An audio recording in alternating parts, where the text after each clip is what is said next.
Welcome. This is What the Heck is Godot and What Have I Been Missing Out On? And first thing up, we're going to cover well, who the heck am I? Because when you receive information, it's helpful to understand the viewpoint of the person who's giving it to you so you know what they've looked for, what they've maybe not, and where their experience brings things to them. So this is me. Early on, I did some freelance with a major game publisher getting into 3D before any home computers had 3D hardware, when everything was pre-rendered, saved to sets of floppies, and distributed in a big block as a game, if you were lucky. Then I did, as a contractor, I did animation and 3D modeling for one of their early decent games they were highlighting at CES. Then I went on to work full-time at a multimedia startup, led the engineering, one person, myself. I was the engineer who could do art. Then we had an artist who could also engineer. And then the boss and a sales guy. That was it. By the time I left, we'd built it up into a larger art department. I was in charge of 10 people, and we were cranking out multimedia Hollywood pitch reels. There's a unfortunate link to certain individuals now, but just in the industry, it's like, oh, I'm embarrassed for them as an actor. But beyond that, and then I also got stuck over and over at several companies, including after this, doing karaoke, children's karaoke, PC karaoke, online. If the entire Asian economy hadn't collapsed at once, I was going to help a company go IPO on it. Since then, I've been, aside from my day job stuff, involved in open source. I'm a heavy developer with Inkscape. I was on the board for 10 years, helped get that going. So I continued to be involved in that, even though I was doing other things. And then Open Clip Art Library, which is back and doing decent now. And I was going to pull a lot of assets from, but pulled back on this time. I gave a hand getting that started. I don't want to claim. And this, by the way, this is the game I worked on. It's pertinent. See, I don't know, has anyone ever seen this in the stores in the past? It's on, it had gone on to Good Old Games, and a couple of people, yeah. And it's on Steam now, too. And I think it's even on sale, so I might actually pick it up more. I threw it in my wish list just in case. But pertinent thing, that was a physical box in the store with a holographic insert. And the skeleton was not, but all the rest, the dungeon that was holographic, that's my dungeon. And that is why it's pertinent, and we'll come back to that later, but just wanted to show that as a reference. So now next, what the heck is this? Well, it's not, it's good to know what it's not, because then you also know what it is and your expectations are better. So this is not a tutorial. I'm not going to walk through the steps. We need an hour and a half easily to do a nice tutorial for you to be comfortable with it, and a lot of equipment. Not academic research. It's not that detailed. Also, it's not pretty. That is on purpose. And I'll mention that in a moment. It's not official. I am not a Godot developer or associated with the project, and so this is not a skewed bias view, but it's also not an insider view, an in-depth view from that view. Also, if you have caught from what I'm saying, it's probably not going to be slow, so at least hopefully we will finish on time. So the idea, though, is what this is it's going to be fast, subjective, my viewpoint on all this. Check it for yourself, see if it matches with your desires, your goals, your needs. But no, this is my view, and that's what it is. I'm not trying to be objective here. I'm trying to give you my feelings on this. And hopefully inspiring you in a way that you can go something to play with, something to explore. How, I would say not just if you should check this out and try some things, but what you should try it with, because I feel anyone should at least give it a try. There is no monetary cost. The time cost maybe a weekend. And you can see, oh yeah, I like this, or yeah, that isn't for me. But you'll know that.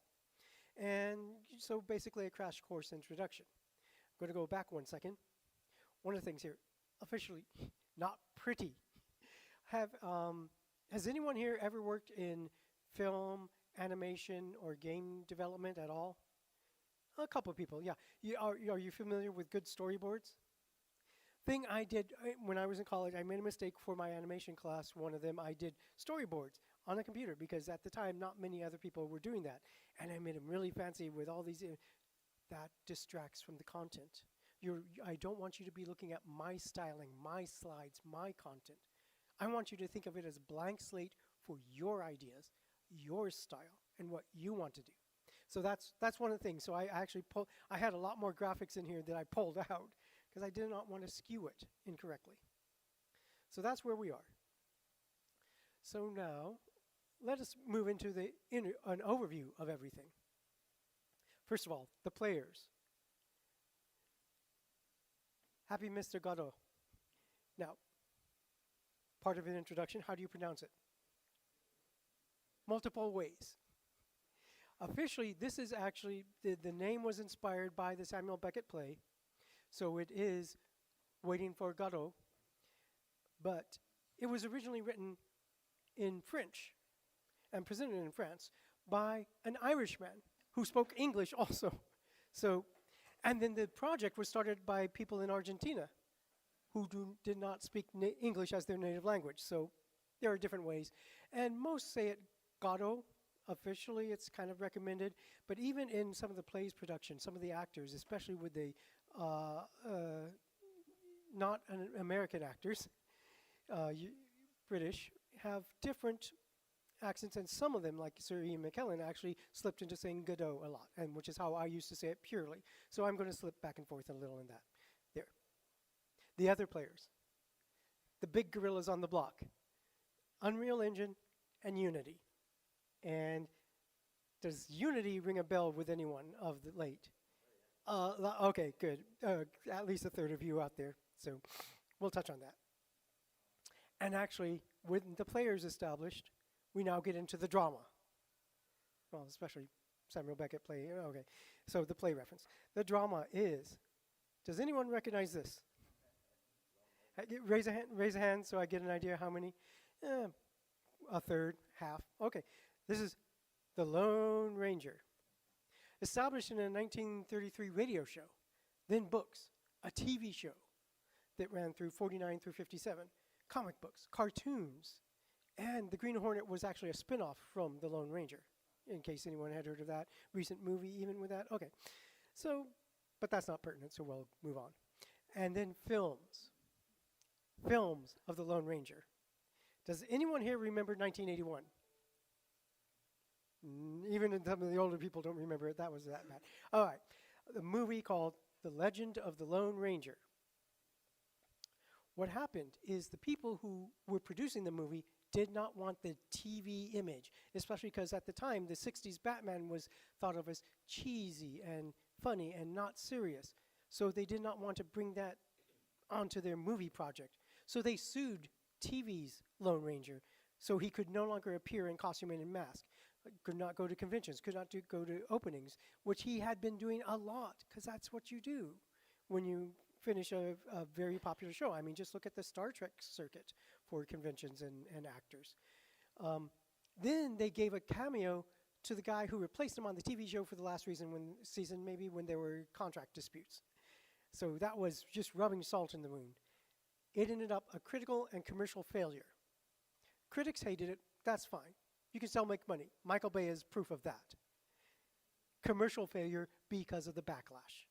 It wasn't a great movie, and then they did not have their beloved Ranger, Clayton Moore, in there. Boom. It's over. Now brings us to the next connection. I'll jump up to Dungeons and Dragons. Has anyone ever heard of this thing? A couple of people. Okay. So why is that related to what I'm going to be talking about? Well, in November of just a couple of years ago, they were updating their open gaming license, which all sorts of other people and companies were playing Dungeons & Dragons, producing modules compatible with, and all sorts of other stuff. Then they got, in that November, they decided to change their licensing and lock it down really bad, where you could not even go on YouTube and broadcast your game of playing it, which so many streamers, I mean, anyone ever heard of Critical Role? They would not be allowed to continue without paying the company lots of money, things like that. And it was like, oh, no, this can't be. Then in January, the full text got leaked, and yeah, it was that bad or worse. And so they tried to backpedal. It didn't work because, first of all, who were the target customers? Who plays Dungeons & Dragons? Rules nerds who love to argue about fine details of the law and the rules. You think these people are just going to let you change a license on them and tell them they can't? Yeah, it's not going to work. So they gave up, and they finally relented and said, okay, we're not doing that anymore. We're going to use a Creative Commons license. How many people are familiar with those? Most of you. Good. But there are several levels, if you're aware, with different degrees of freedom and limitation, like, oh, you can't make money with this one. Well, it turns out, no. They went, which one did they go with? They went with CC BY 4.0, which is just, as long as you acknowledge their source, you're fine. You can make money, you can do it, which is basically from where their locked down position from November that they started out, they had to actually let go and release it even further to keep the customers happy. So why would they not go forward with their money grab but actually back up? Well, I think one of the big reasons was, any guesses? Why would they have given up their rights in this regard? Because they were about to release a big budget movie. And somebody reminded them of what happened with The Lone Ranger. You do not piss off the fan base before you put your really expensive movie out there. Otherwise, they will lead boycotts and scare people away, even if people don't buy into it. So that is, I think, why they backed up there. So why am I doing this? I'm establishing a pattern that companies kind of do this over and over until we come to Unity. Does anyone here know about the Unity drama? Okay, a good portion of you. So basically what happened in September 12th last year, they announced that they were going to do a change. Basically, they were going to charge per install, when before it was free. And so people are saying, demos? If someone installs my game to run a demo, am I going to get charged? If someone returns it, do I get charged? If someone's playing on the web, does every time they hit the website and it downloads to the web browser, is that an install? Ooh. Yeah, they didn't think, the company didn't think that through at all. And then it was going to apply to games that were already out there. So even if you already released a game 2 years ago, this could kick in for you. So this was going to be bad. Bad. Company realized it was a miscalculation. They tried to recover. They fired the CEO. They reined in the changes, but still, they just wait so they can put these out one at a time? Or are they going to do something next quarter? You can't trust them anymore. They tried once. They are going to try again. And then I'm going to mention a brief thing about the CEO who was fired. Was his idea to do all this? He's a former EA executive. Okay. People know EA reputation in the game industry, not good to begin with. Former. How bad do you have to be a former executive from EA? And at least one report said this was the executive who wanted to charge players per real world money per in-game ammo reload. Said, look, they reload ammo all the time. We charge them a few pennies every time. We'll make lots of money. No, you'll have people who stop playing your game. No wonder he was an ex-executive. So, moving on. Can you get these? Yes, and you can use them without paying money. But there is a cost. So be aware of that. So Unreal Engine, if you go to the website, this is what it looks like, and the background cycles between different games that have been made with Unreal. Okay, Unity. Okay, Unreal is very similar, except for this one thing that's on their website now, most trusted game engine. Unreal Engine, earlier in the year, had done their own licensing tightening and got people a little upset. But then Unity pulled what they did and now makes Unreal look good by comparison. That's only by comparison, by the way. So keep that in mind. That, and again, this is all my opinion. If you, I have reasons backing up my opinions if you want to talk sometime, but yeah. So then, that finally brings us to the main question. And if you're familiar at all with the subject of this talk, you know what's coming. But I have to say it. Have you been waiting for Godot? Okay.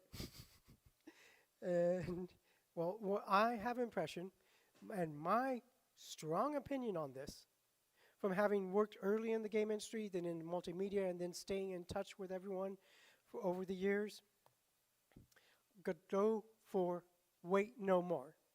See, this would be a movie-style poster with Wait No More as the tagline splash on it, but I don't want to influence your impression of what you can do.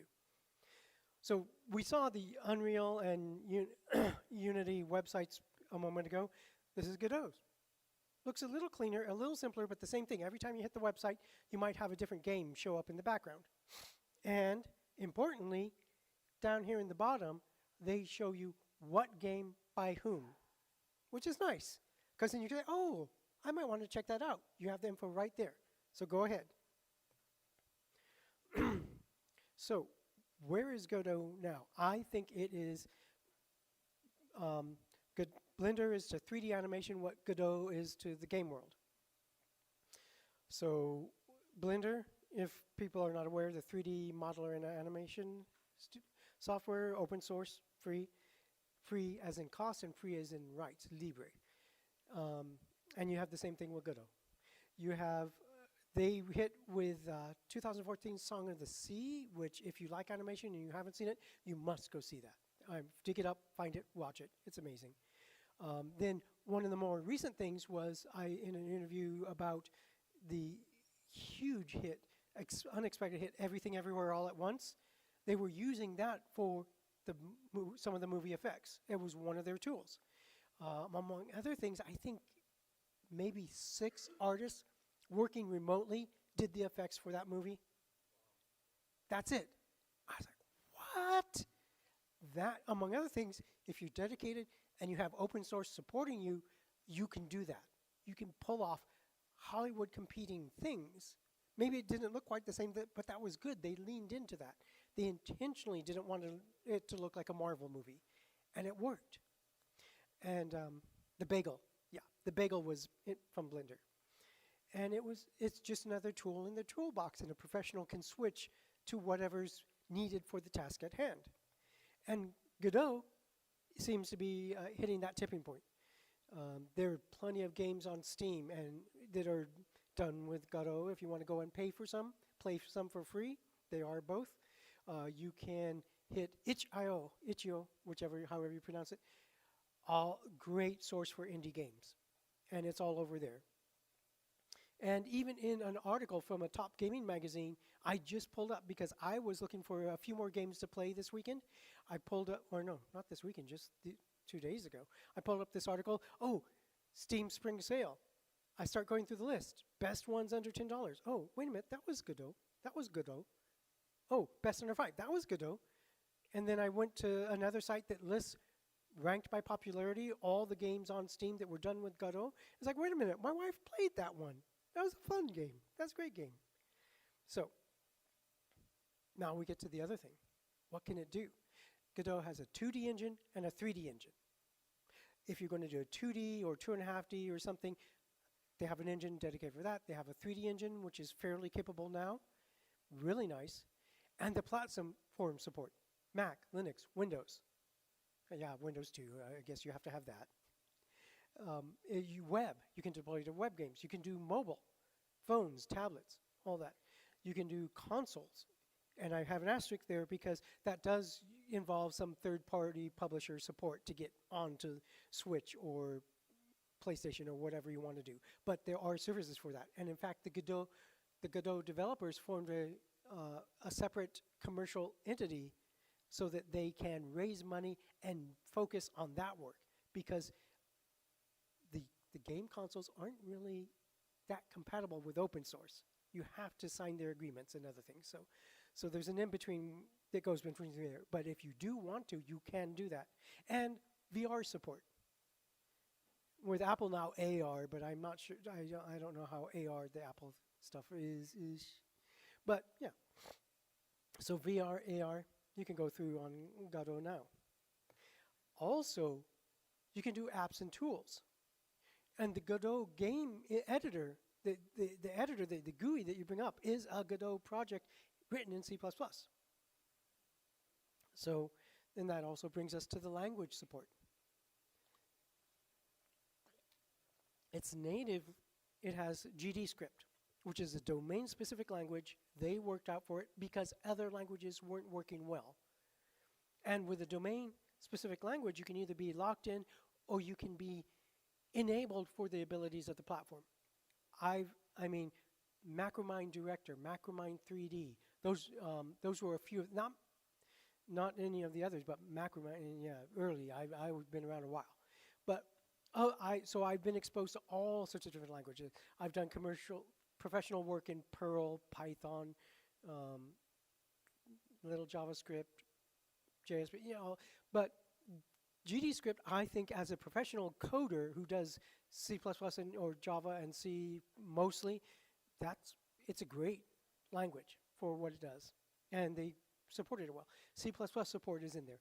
Now, you can get C# versions if you're a C# developer who has to use C#. You can bring your code over.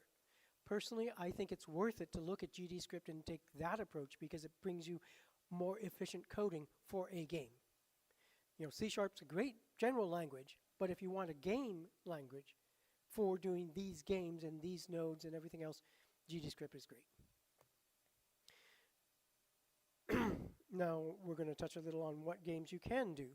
If you were in earlier before the talk started, I had a video running up there that was the 2002 showcase. If you go to Godot's website, you can play that video and see what it was that was done with Godot last year. And that just came out like a month or so ago. Or then you can look at steamdb.info. This is the place I went to find all the games on Steam done with Godot that ranked by whatever you want, by default, ranked game rating. And then YouTube. Oh, go search on YouTube, add Godot engine, and boom. You'll find people playing it, people making it, tutorials all over. It is crazy. And so, if you go to the Godot website, this is where you go. They'll showcase individual games. They have that demo reel at the very first, 2023, because it was released this year, actually. They have a 2022 showcase reel, too. Then these individual games. So I just went and grabbed a few, the thumbnails, the previews, to give you an idea so that we don't have to try to hit a website live in the middle of a presentation, because that always works, doesn't it? No, it does not. Okay. So here's one. The first one is like a sweet, very Japanese feel bunny island thing where you decorate, you make your island nice, and then bunnies start to move in and live there, and it's just nice. Then there's this 3D angled, top-down isometric-ish shooter game with a cute little dragon dude. I think. I'm not sure. I haven't read the details on the lore on that game. But yeah, you can go to the website, go to that showcase link, go here, click on these, see these. A very top-down. Oh, I forget. There was a Kickstarter game, actually, that looked very much like this with some of the same things, the mana, the health, and the bottles. And yeah, if you're in the mood for a game like that, yeah, this can do it. This gnome game, looks like paper cutouts. I mean, has anyone ever seen the movie Mike Made a Maze? It's a weird indie kind of, maybe horror, maybe comedy, but it's very much in that vein, I think. Although the gnome is not that hardcore and scary, the game. Apparently, Dome Keeper, where you go through defending your dome against alien attacks and then mining for resources in the ground. This is a very popular one this last year, and you can get. And Brotato, shoot out the enemies. Then this beautiful one coming up on the left. And then this game, until then, very interesting. It's a 2D kind of retro-looking gamer, except it's done in 3D. But it's 2D it's very interesting. Check it out. Yeah, in multiple 3D planes for 2D assets is basically what it's looking. And it's just beautifully done. So take a breath. Well, let's pause and see where we are. We're going to go through real quick, try to finish up Godot itself. First question, can Godot do this? What is this? This is the dungeon that in 1990 I did for Interplay for Stonekeep, and then took them 5 years to finish the game. And there's whole big stories about that and the race between that and my daughter, but we won't talk about that now. But the main thing is, can you do this?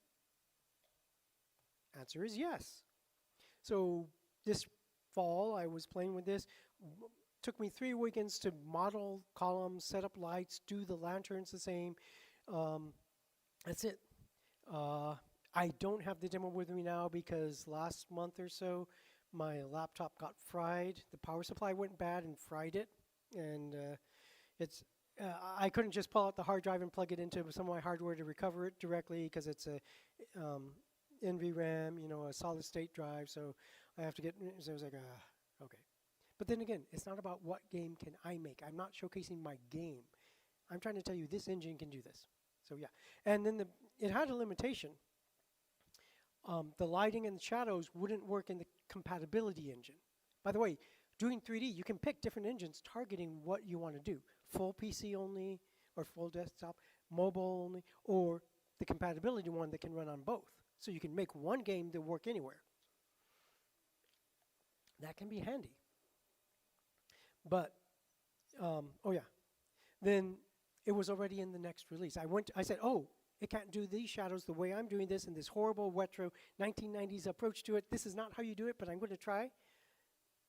Oh yeah, next release. Oh yeah, they're already at beta 3 for the next release. It's going to be out next month. Okay, I'll wait for that. Put it aside, and then last month, it's 4.2. I can do this now. I go in and my computer died. Oh well, horrible. So is it demo time? Sure, we got a couple minutes. And let's see if we can break their setup here.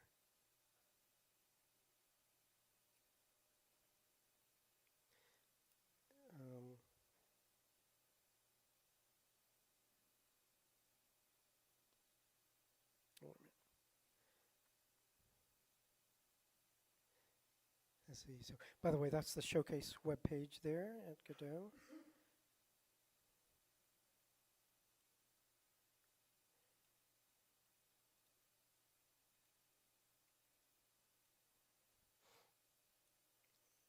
Duplicate these displays. Does it work? I hope the recording catches this. And then here is Mr. Happy Godot, the robot. So open this up. It says, please confirm you don't have any projects. Now we can open asset library and go and pull down demos, tutorials, all sorts of things. I'll get to those in a second. Say cancel. Okay, new project. By the way, because of technical difficulties, I am having to run the presentation in Windows. Usually I'm into Linux. I have not put any proprietary drivers on this yet because it's a brand new computer, so I had to fall back for this. So there is nothing on here. So let me pick a project. Oh, and here I go. I can pick between one of 3 renderers, and as you go between them, it will give you the options. And I like the compatibility because I like options, but you'll have more. And it even knows about Git, built-in support, all that. Okay, so let's call foo. Create folder. Now it will let me create and edit. Boom. That's it. That's all you have to do to start your project. And here we go. I can look at the 2D. I can do 2D or 3D. And then I can add a node. And that's the thing. You build it up out of tree of nodes and then add child node. Oh, and look at all this. All these different nodes. It's like, oh, node 3D. animation player, animation tree, multiplayer spawner, multiplayer synchronizer. Anyone want to do multiplayer games? It's right there. I mean, the, go through the documentation. This is what I have to say. And then Node 3D. What do we have? Camera, collision, grid map, marker, path, shape, skeleton 3D. And now, normally you can build up through shapes and nodes and other things in here, but a probably more preferred way would be to create or get your assets in Blender. Now, you could use Maya or anything else, but Blender, you want that so that you have freedom and of rights usage and it won't disappear on you. It's another reason to use Godot. They can't take it away from you. Unreal, next quarter they might change their mind. Unity might go back on their word. Who knows? Godot, if they do something stupid like that, somebody else will fork it. For like build systems, how many people use Hudson? Oracle bought Sun and said, oh, we are going to lock this down because everyone uses it and we will make lots of money. And all the developer says, no, open source, boop, Jenkins. Everybody uses Jenkins now. Same thing. So the people who do Godot know if they get stupid, the users will just leave. So you go in here, you set this up, you go in, you can add nodes, do scripting, add scripts on different, to your scene, to your nodes, individual things. And as I said, personally, I think it's a really nice language. The handlers are good, and you name them with like on whatever, but not on button clicked. You do something else. You give it the name of what you're going to do when the button clicks, in case you want to add a keyboard to do it also. You know, it's little things like, and the tutorial covers that. That is what I really liked. So let's see, showcase, I had shown that, and how you can go through and click on these different games like the rabbit game, Osagishima, Tail Quest, was that cute? Oh, it's a little fox guy, not a dragon, my mistake. You know, and all these different games you can just go and check out. But more importantly, let's see, tutorials and resources. So this is the important point. This is where you get going next. You search for the Godot. It's in docs.godotengine.org, or you hit help in the program. Introduction. Go through this. They have a whole thing with including your first 2D game and your first your first 2D game. Contents, setting up your project, organizing it, finishing up. Let's see if they have. Yeah, and so here's a 2D game. They walk you through creating this. This took me a couple hours sitting at the kitchen table with my in-laws to do. Beautiful. This and the 3D game. And then they introduce how you do this same thing in 3D. Let me see if they have a... Yeah. So in 3D, that's what you get from just an hour or two of poking at GDScript, and this walks you through all that. And by the time you're done working through the tutorial, you'll get an appreciation of what the language is and how it works. And then if you want to use C#, you can bring in your C# version. If not, you can, or C++ if you're hardcore, you can use that if you want to. If you, hey, but I think GDScript is probably the best case. So let me see if I can find my settings again. Quit. Don't save because I didn't do anything in there. So that's how you get started. I'm not going to actually do something because that will color what you try to do. You do your thing. And this can do anything. So whatever it is you're thinking of, it can do. So now let me extend these displays. Keep changes. And then I forget how to get started a specific slide. So we'll just go through the whole presentation again real quick. I'll say everything. No, I won't say everything really fast because that'll get confusing. So going through the steps I just did, I had recorded the key points on slides just in case it crashed or whatever. But then here's the other thing. You can go through that other tab when you open up. You can get all these demo and resources. Just go to pull this up, and it's a live page. So you can try all sorts of things first before you try to create your own project. But work through those 2 demo projects first so you get a feel. So this is the link for the tutorials I was just showing, how to get at them. I'll leave that up for a second for people who are making notes, because your cameras are so helpful. And then I was able to show the tutorials live because this is scaled. They have great Wi-Fi here. This is the sublink to getting started. So for you should be able to find them easily, but if not, it's there. And then I showed them. So now we have a couple minutes, hopefully, for any questions out there. Anyone? Anyone? Or should I say, first one to ask a question gets a muffin. I've got a speaker. Oh.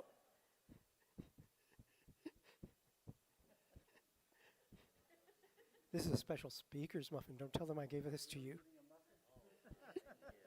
You can give it to someone else. I don't care. But use the mic so everyone can hear.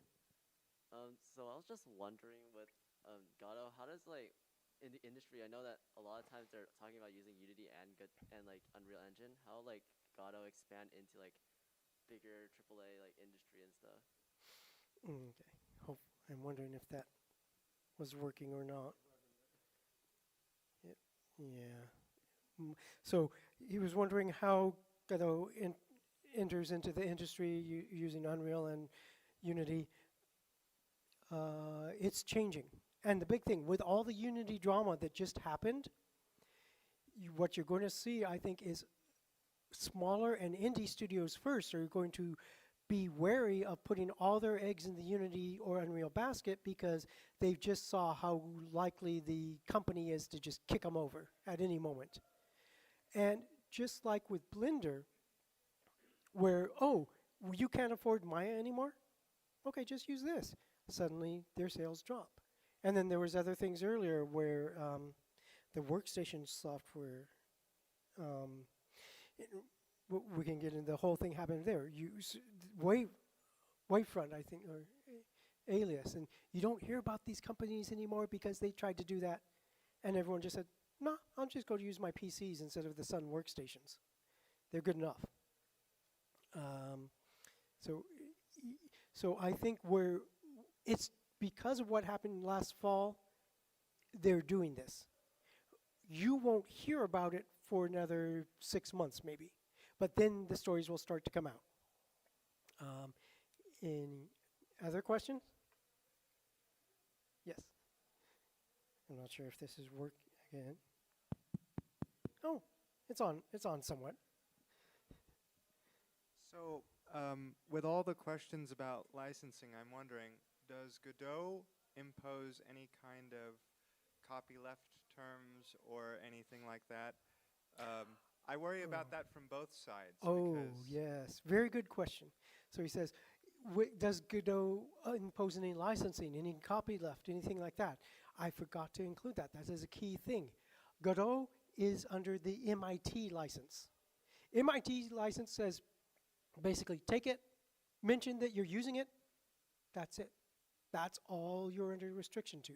So it is for a game development group, that's what you want. Someone saying, here, use this. If you want to give us changes, we'll take it. If not, just say you used it.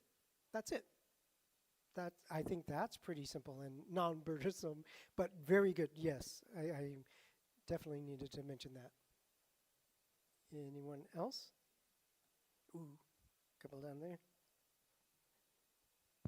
Yeah, still working. Can you pass the mic down?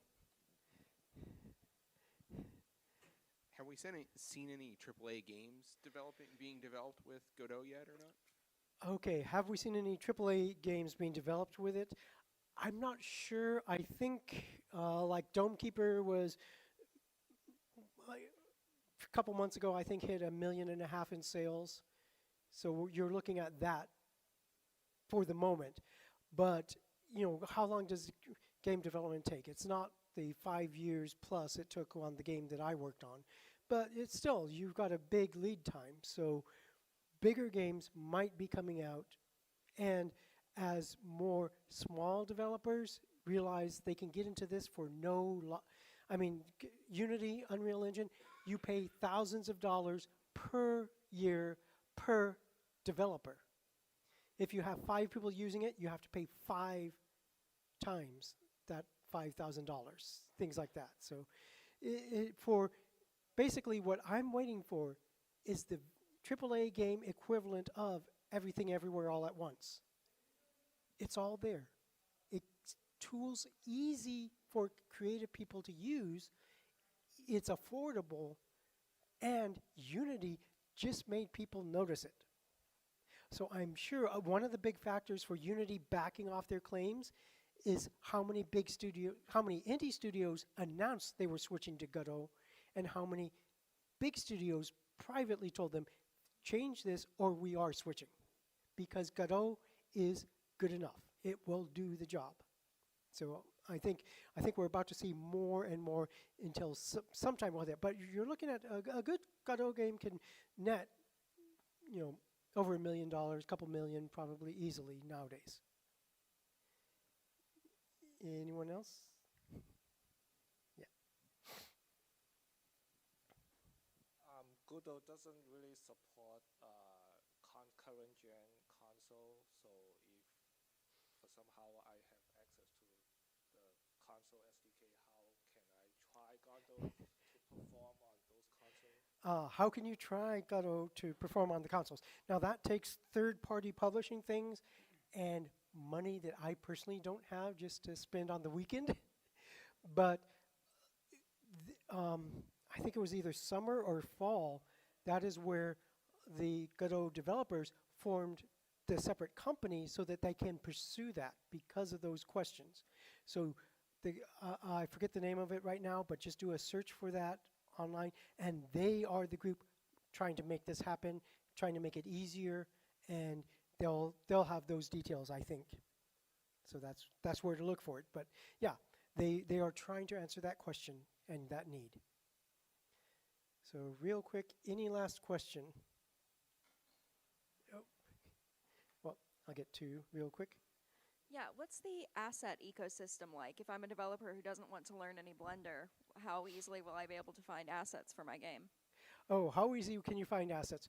Check that online source that is in Godot itself. itch.io, I think, has a lot of assets, and just Google Godot 3D assets, and you'll find free ones you can buy, one to license or buy, depending on the terms. There are a lot of resources out there. Yeah, and then. Are there any good resources you know of where you can find a list of like platforms and hardware, and it'll tell you like what constraints to work within? Like, for instance, I've been trying to make things for the Quest devices, and I'm finding can't use depth maps, don't use anti-aliasing, don't use like volumetric fog. Is there somewhere I can find what's like reasonable? Or? Okay, the question is there somewhere you can find details on limitations on specific platforms, what features not to use so that it can work on Quest or some of these other pieces of hardware? Well, I would say, from what I've seen, Godot, the website, the group, Godot itself has forums that they just revamped so that they could scale up to better support. So that's one of the two places to check. The other is Reddit. There are so many resources. A few different subreddits do cover those kind of questions, if you might. So there might be Godot subreddits and Quest subreddits and other subreddits, and they are discussing those type of issues constantly. I just browsed a few to see what was going on. I don't have anything memorized, but that's where you can go and get a lot of answers. And then for tutorials or okay, how was it a couple weeks ago? Then you can go to YouTube and search for videos, and because indie people love putting YouTube videos of their work up there, so you will find out quick. Now, hopefully I haven't. Oh wow, on time. Thank you very well. Little over the break, but thank you for coming, and hopefully you can look at this and have some fun.